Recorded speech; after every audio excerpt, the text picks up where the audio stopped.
Panglima TNI Jenderal Agus Subianto menjelaskan proses terbaru rencana pengiriman pasukan perdamaian ke Gaza Palestina melalui Perserikatan Bangsa-Bangsa. Pasukan perdamaian Republik Indonesia akan dipimpin oleh seorang Jenderal Bintang 3. Untuk kontingen pasukan pemeliharaan perdamaian sudah tahap seleksi, kemudian rencananya nanti dipimpin oleh Jenderal Bintang 3, kata Agus Subianto usai rapat tertutup dengan Komisi 1 DPR RI di Kompleks Parlemen Senayan di Jakarta pada hari Senin 24 November 2025. Agus juga mengatakan di bawah kepemimpinan Jenderal Bintang 3 akan dibentuk brigade komposit yang terdiri dari Batalion Kesehatan, Batalion Zeni Konstruksi hingga Batalion Bantuan Teknis. TNI juga menyiapkan helikopter hingga kapal rumah sakit. Apakah pasukan perdamaian mampu mengubah sikap Israel? Apakah tidak berpengaruh sama sekali? Atau seperti apa seharusnya sikap politik luar negeri yang signifikan dan nyata terhadap aksi kebrutalan Israel ini? Untuk membahasnya kami terhubung dengan Direktur Forum Islamic on World Studies, Bung Farid Wajdi. Kita sapa terlebih dahulu. Assalamualaikum warahmatullahi wabarakatuh, Bung Farid. Waalaikumsalam warahmatullahi wabarakatuh. Terkait rencana pemerintah Indonesia yang akan mengirimkan pasukan hingga puluhan ribu, bahkan informasinya 20 ribu untuk misi perdamaian di Gaza, menurut Anda, apakah pengiriman pasukan perdamaian ini menunggu lampu hijau dari PBB sebagai landasan? Apakah penting pasukan perdamaian ini menurut Anda, Bung? Ya, pertama kita harus melihat ya bahwa PBB eh, yang didominasi oleh negara-negara besar, terutama 5 negara eh, pemenang Perang Dunia Kedua yang memiliki hak veto tetap ya di Dewan Keamanan PBB, itu bukanlah lembaga yang selama ini terbukti eh, netral ya. eh, PBB seringkali menjadi bagian dari instrumen politik Barat, bukan dalam kerangka menyelesaikan eh, persoalan. Eh, Apalagi kalau kita bicara pengiriman pasukan PBB ke Palestina, ya, pasukan PBB ini adalah pasukan perdamaian ya, yang hanya menjaga status quo. Dan pengiriman pasukan ini tidak menyentuh akar persoalan, yaitu pendudukan yang dilakukan oleh Yahudi. Eh, yang sering kali terjadi, dan ini mungkin terjadi, eh, justru pasukan PBB yang akan dikirim di ke Gaza itu tidak lebih menjadi bagian dari implementasi ya, eh, proposal yang ditawarkan oleh eh, Trump gitu ya. Eh, itu bisa kita lihat ya bagaimana resolusi PBB yang terbaru 2002, nomor 2803 itu mengadopsi hampir sama persis mengadopsi rencana 20 poin Trump untuk perdamaian ya. Jadi resolusi PBB yang baru dikeluarkan kemarin itu cenderung seolah menjadi pengakuan resmi terhadap desain politik Amerika terhadap Gaza. Jadi ini jangan kita anggap sebagai momen kemerdekaan Palestina, justru ini pengokohan dari kolonisasi Gaza ya. Ada 4 poin penting yang berbahaya eh, dengan resolusi PBB yang mengadopsi proposal Trump ya. Pertama, pembentukan apa yang disebut dengan Board of Peace. Ini badan baru yang statusnya itu setingkat otoritas internasional. Ini bertindak sebagai pemerintah transisi di Gaza, termasuk pengaturan pendanaan dan kerangka konstruksi. Dan ini semua dalam kendali Amerika ya. Demikian juga akan ada apa yang disebut dengan pemerintahan yang teknokratis. Gaza akan dijalankan oleh pemerintahan teknokratis Palestina yang sifatnya non politik. Ini berarti menyingkirkan ya eh, kekuatan-kekuatan politik yang ada selama ini di Gaza, ya, terutama kekuatan politik umat Islam seperti Hamas, misalkan. Jadi ini sesungguhnya penghilangan otoritas politik umat Islam di Gaza. Berdasarkan proposal Trump yang ini kemudian menjadi bagian dari resolusi PBB, adanya pembentukan apa yang disebut sebagai International Stabilization Force atau ISF, ya. Jadi pasukan internasional ini di bawah komando terpadu. Tugasnya adalah mengamankan perbatasan, melucuti senjata perlawanan, menghancurkan infrastruktur militer di Gaza, dan mencegah pembangunan kekuatan militer baru. Jadi ini nyata-nyata merupakan bagian dari implementasi apa yang disebut oleh dalam proposal Donald Trump sebagai demilitarisasi gitu. Jadi bisa kita simpulkan bahwa eh, legalisasi ini semua merupakan legalisasi atau pelucutan total terhadap kekuatan kaum muslimin di Gaza. Apalagi eh, mandat ini bisa diperpanjang sampai tahun 2027, ya.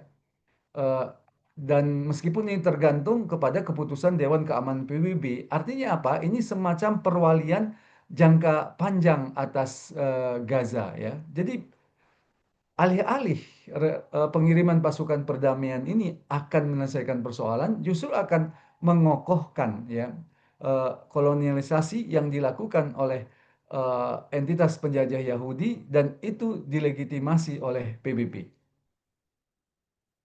Dan sebagian masyarakat di tanah air juga kita ketahui bersama kecaman atau kutukan yang sering dikeluarkan oleh pemerintah, baik tokoh maupun beberapa kalangan sering merespon kekerasan otoritas Israel terhadap warga Palestina, dan juga bukan hanya Indonesia, kecaman serupa juga datang dari berbagai negara di belahan dunia Muslim. Menurut Anda, apakah ini artinya pendekatan soft power ataupun aksi solidaritas yang juga kita bersama sebelumnya tidak akan berhasil dengan adanya pasukan perdamaian ini, Bung? Ya, adanya kecaman, ya, adanya protes di tengah masyarakat, termasuk eh, bantuan kemanusiaan, ada aksi boykot, ya, atau konferensi-konferensi yang dilakukan oleh masyarakat di tengah-tengah eh, kaum muslimin ataupun di dunia sebagai sebagai bentuk eh, apa namanya bentuk bentuk penolakan, ya, penolakan terhadap kekejaman yang dilakukan oleh entitas penjajah Yahudi bisa kita pahami dan itu tentu positif untuk mempengaruhi opini internasional, ya, untuk membongkar siapa sebenarnya Israel ini, ya, dan untuk menunjukkan bahwa banyak pihak, ya, masyarakat dunia yang tidak setuju terhadap genosida yang dilakukan oleh entitas penjajah Yahudi, ya. Sebatas itu, eh, kita katakan itu berguna. Tapi kalau kemudian itu diharapkan akan menyelesaikan persoalan yang terjadi di Gaza atau Palestina, maka pendekatan-pendekatan apa yang tadi disebutkan eh, itu tidak tidak bisa diharapkan terlampau banyak, ya. Karena pendekatan-pendekatan itu tidak menghilangkan akar persoalan yang sebenarnya ada di Palestina, yaitu penjajahan itu sendiri. Maka bisa kita simpulkan pendekatan-pendekatan seperti itu tidak efektif, ya, untuk menghentikan penjajahan eh, Yahudi ini. Apalagi dalam kondisi Israel atau entitas penjajah Yahudi ini eh, dalam kondisi yang tidak bisa seolah tidak bisa dihalangi oleh siapapun untuk melakukan operasi militer yang itu bermakna memperpanjang genosida terhadap umat Islam. Ditambah lagi dalam posisi Amerika dan beberapa negara-negara Barat yang tetap mendukung, ya, entitas penjajah Yahudi ini. Eh, Sementara sisi lain negara-negara Muslim tidak menggunakan kekuatan militernya. Maka dalam kondisi seperti ini, pendekatan-pendekatan soft power itu tidak akan bisa menyelesaikan akar persoalan penjajahan di Palestina. Itulah kenapa ya dalam kondisi seperti ini seruan pengiriman mobilisasi, seruan pengiriman tentara perang ya, bukan tentara perdamaian dalam konteks PBB yang dikendalikan Amerika itu sangat penting untuk menghentikan penjajahan yang ada di Palestina. Eh, dengan bantuan kemanusiaan, rumah sakit bisa dibangun, sekolah bisa kembali dibangun, atau makanan bisa diberikan. Tapi itu tidak menghentikan penjahatnya, yaitu entitas penjajah Yahudi, untuk melakukan penyerangan kembali, untuk melakukan pembunuhan kembali, untuk kemudian menghancurkan kembali rumah sakit, menghancurkan kembali sekolah-sekolah atau masjid-masjid itu. Dan itu sejatinya, sesungguhnya hanya bisa dihentikan dengan kekuatan senjata, yaitu jihad fisabilillah yang eh, digerakkan oleh panglima-panglima perang, tentara-tentara kaum muslimin dalam rangka jihad fisabilillah. Inilah yang akan secara nyata menghentikan penjajahan yang dilakukan oleh entitas penjajah Yahudi di Palestina. Dan Presiden Republik Indonesia saat ini Prabowo Subianto juga sebelumnya menegaskan kembali komitmen Indonesia dalam mendukung solusi dua negara. Ya, Bung Farid juga sering menyampaikan solusi ini. Menurutnya perdamaian sejati hanya bisa terwujud jika komunitas internasional mengakui kemerdekaan Palestina dan menjamin keamanan Israel. Juga sering kali Prabowo juga menjamin keamanan Israel jika mengakui Palestina. Menurut Anda bagaimana pernyataan seperti ini, Bung? Ya, pertama konsep two state solution ini kan berarti melegitimasi ya keberadaan penjajah Yahudi. Padahal itulah akar persoalannya, itulah pangkal persoalannya. Lantas bagaimana dikatakan ini dalam kerangka perdamaian? Eh, kita contohkan dengan contoh yang sederhana ya, rumah kita dirampok ya, atau ada rumah lah begitu ya, rumah yang dirampok, penghuninya dibunuh, bahkan keluarganya mungkin ada yang diperkosa. Kemudian ada perlawanan dari pemilik rumah dan keluarganya. Maka muncullah pihak ketiga sebagai mediator, melakukan mediasi dengan mengatakan, "Sudah, kita bagi saja rumah ini." Ya, yang satu untuk perampok, yang satu untuk pemilik rumah. Apakah ini sebagai wujud perdamaian? Tentu tidak. Apalagi penjahatnya ini dibiarkan untuk terus membangun kekuatan bersenjatanya, sementara pihak tuan rumah, yaitu eh, penduduk Palestina, itu dilecuti ya persenjataannya dalam apa yang disebut dengan demilitarisasi. Jadi bagaimana ini dikatakan sebagai suatu bentuk perdamaian? Ini adalah pertanyaan besar. Eh, seharusnya yang dihentikan itu adalah penjajahnya, penjahatnya itulah yang dihentikan ya. Demikian juga pembicaraan tentang pensyaratan terhadap pengakuan terhadap Palestina ya. Eh, ini juga menjadi pertanyaan besar karena sampai sekarang ya sampai sekarang Israel itu tidak pernah mengatakan akan mengakui Palestina.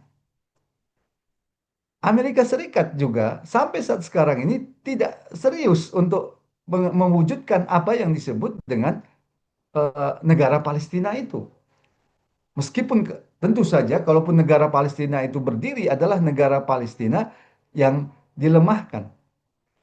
Jadi bagaimana kita bersandarkan kepada sesuatu yang sampai sekarang ditolak oleh Israel, yaitu berdirinya negara Palestina, tapi kita sudah melakukan kompromi-kompromi, ya, tindakan-tindakan yang melucuti kekuatan perlawanan. Apakah ini disebut dengan eh, perdamaian begitu? Apalagi sudah terbukti bahwa berbagai perjanjian yang mengatasnamakan perdamaian itu justru memperlemah perjuangan atau merugikan pihak Palestina. Mulai dari Oslo, Camp David, sampai dengan Madrid, ya, itu memperlemah. Perjanjian Oslo misalkan membagi wilayah tepi barat menjadi tiga bagian. Satu bagian dikuasai oleh Israel, satu bagian dikuasai oleh eh, pemerintah otoritas Palestina di tepi barat, satu bagian gabungan. Artinya, tepi barat yang sudah sangat kecil itu juga dibagi-bagi menjadi tiga bagian itu. Apalagi kalau kita lihat, meskipun otoritas Palestina itu menguasai satu bagian, tapi ini tidak menghalangi rezim Zionis ini untuk masuk ke wilayah manapun, termasuk wilayah yang ada dalam kendali otoritas Palestina. Itu berdasarkan perjanjian eh, Oslo, ya. Maka bagaimana kita mengatakan, ya, bahwa ini akan terwujud jika keamanan Israel dijamin, ya? Bagaimana kita mengatakan penjahat itu harus dijamin keamanannya? Bagaimana kita dikatakan penjajah itu dijamin keamanannya? Itu sama saja kita mengatakan ketika Belanda datang ke Indonesia, Inggris datang ke Indonesia, kemudian ada yang menawarkan bagi saja Indonesia menjadi dua negara, ada negara Indonesia, ada negara yang ada dalam kendali penjajah. Karena apa? Karena keamanan penjajah ini harus kita jamin. Ini suatu hal yang tidak masuk akal secara fakta. Jadi jelas solusi dua negara ini adalah solusi yang melemahkan perlawanan dan ini merupakan bentuk pengkhianatan terhadap perjuangan membebaskan tanah Palestina dan sekaligus bentuk pengkhianatan terhadap Allah dan Rasul-Nya. Media Qatar yang berbasis di London, The New Arab mengutip dari media Israel KAN mengungkapkan ambisi Netanyahu ingin menormalisasi hubungan dengan Indonesia dan negara Arab. Netanyahu juga diklaim ingin menormalisasi hubungan Israel dengan beberapa negara lainnya sebelum pemilu pada Juni 2026. Menurut Anda, mungkinkah strategi dari Netanyahu ini berhasil? Apakah ini berarti alarm tanda bahaya adanya normalisasi ini, Bung? Ya jelas, karena normalisasi itu berarti pengakuan terhadap entitas penjajah Yahudi. Dan ini sangat bahaya. Kenapa? Karena kalau penjajah Yahudi itu diakui legitimasinya sebagai sebuah negara, bukan penjajah, maka apapun yang dilakukan oleh entitas penjajah Yahudi ini bisa sah. Ketika mereka menyerang, ya, atau membombardir rakyat Palestina dengan alasan serangan sebelum diserang atau serangan preemptive strike misalkan. Ini menjadi legal. Kalau mereka melakukan pembunuhan terhadap pejuang-pejuang Palestina dengan alasan mempertahankan kedaulatan Israel, ini menjadi legal. Maka apa bahaya terbesar dari legitimasi Yahudi ini, negara apa entitas penjajah Yahudi ini membenarkan kejahatan-kejahatan yang telah mereka lakukan dan yang akan mereka lakukan. Ini bahayanya. Karena itu normalisasi ini harus ditolak.